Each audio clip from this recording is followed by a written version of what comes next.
Happy Diwali guys. তোমরা কদিন আগে দেখলে আমি একটা জিনিস পোস্ট করেছিলাম, লেটস টক উইথ প্রিয়া।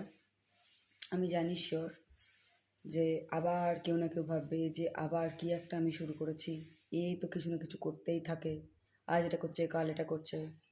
হ্যাঁ, আমি কিছু না কিছু করতেই থাকি, থামি না, বসে থাকি না কোথাও একটা, ওই বসে থাকা স্বভাব না। এটা হচ্ছে না ওটা করবো, এটা হচ্ছে না সেটা করবো। জানি স্টেবিলিটির দরকার, but it will take time, আমি জানি। শর্টে আজকে বলছি, এটা কোনো ওই পডকাস্ট শো না, জ্ঞান দেব এই জীবনের এই সেই। আমার অন্তত খুবই এক্সপিরিয়েন্স খারাপ জীবন রিগার্ডিং কোনো কিছু দিতে চাই না, কারণ আমি এখনও স্ট্রাগল করছি লাইক অনন্যা পান্ডে। যাই হোক, আমি এই যে একটা ছোট্ট জিনিস বা ইনিশিয়েটিভ নিয়েছি, সেটা হচ্ছে আমাদের আশেপাশে এরকম অনেক লোক থাকে যারা প্রচণ্ড ভালো কাজ করে, প্রচুর মানুষের সেবা করে, পশুদের সেবা করে, বা আরও অনেক এমন কাজ করে, কিন্তু তারা না কোনো সোশ্যাল মিডিয়াতে আছে, না তারা এরকম। আমি বলছি না সবাই সোশ্যাল মিডিয়াতে যা করে সব দেখায়, বাট ম্যাক্সিমাম লোক দেখায়, এটাই ট্রু।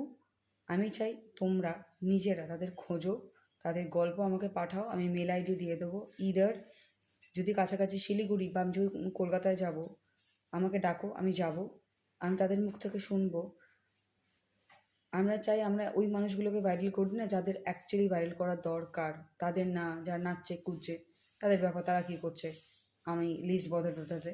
বাট আমার মনে হয় এরকম কোনো মানুষদের আমাদের খোঁজা উচিত যারা অ্যাকচুয়ালি অ্যাপ্রিসিয়েশন বা হেল্প পাওয়ার যোগ্য। তো লেটস টক।